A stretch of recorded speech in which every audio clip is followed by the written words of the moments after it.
محمد صلی اللہ علیہ وسلم۔ خواجہ نظام الدین اولیاء نے آپ کو خلافت عطا فرمائی۔ کچھ عرصے بعد آپ کے پیر نے 1400 درویشوں کے ساتھ دلی سے دولت آباد جانے کے لیے فرمایا۔ خواجہ نظام الدین اولیاء نے آپ کو تہجد کے وقت آنے کے لیے فرمایا۔ آپ جب تہجد کے وقت پیر کی خدمت میں حاضر ہوئے تو خواجہ نظام الدین اولیاء رحمۃ اللہ علیہ نے سونے سے بھرا ہوا بکسہ آپ کو دیا جو غیب سے عطا کیا گیا تھا۔ السلام علیکم ورحمۃ اللہ وبرکاتہ۔ ناظرین، آج مزار شریف کی زیارت کر رہے حضرت زرزری بخش دھولا رحمۃ اللہ علیہ، آپ خواجہ نظام الدین اولیاء محبوب الہی رحمۃ اللہ علیہ کے خلیفہ ہیں۔ آپ کا مزار مبارک خلد آباد اورنگ آباد میں مرجع خلائق ہے۔ میں نے ڈسکرپشن میں گوگل میپ کی لنک دی ہے، آپ اس سے فالو کر کے مزار پہ حاضری دے سکتے ہیں۔ چلیے زیارت جاری رکھتے ہیں۔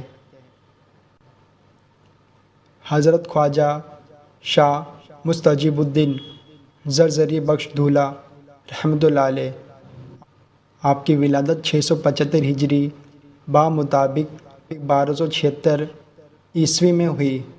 آپ کے والد کا نام حضرت شیخ محمد بن ناصر انصاری اور والدہ کا نام بی بی ہاجرہ رحمۃ اللہ علیہ ہے۔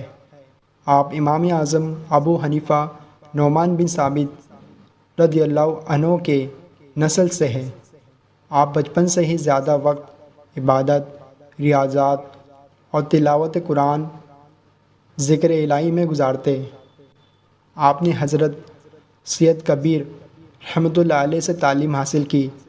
آپ خواجہ نظام الدین اولیاء محبوب الہی رحمۃ اللہ علیہ کے مرید ہوئے۔ خواجہ نے آپ کو ظاہری اور باطنی علم سے فیضیاب کیا اور آپ کا زہد اور تقویٰ دیکھ کر خواجہ نظام الدین اولیاء نے آپ کو خلافت عطا فرمائی۔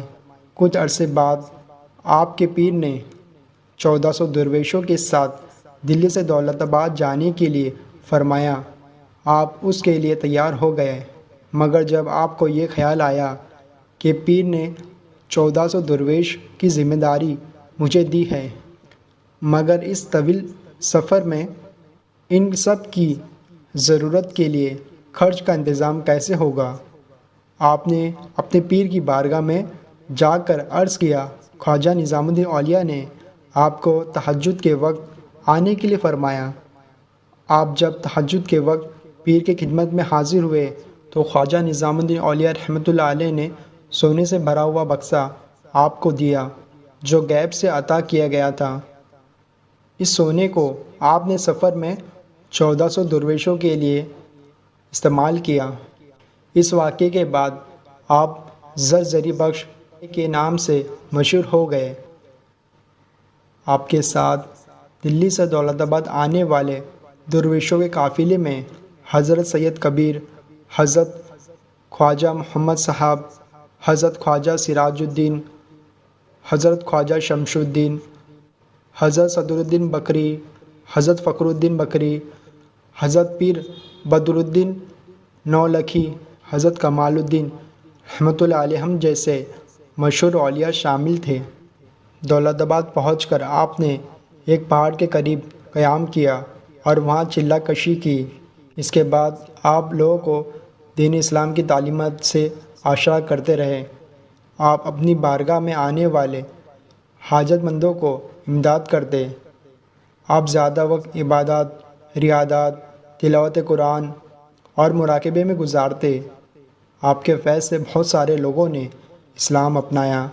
آپ کے خلیفہ حضرت دول ملک رحمۃ اللہ علیہ ہے، جن کا مزار رنجنا مہاراشٹر میں ہے۔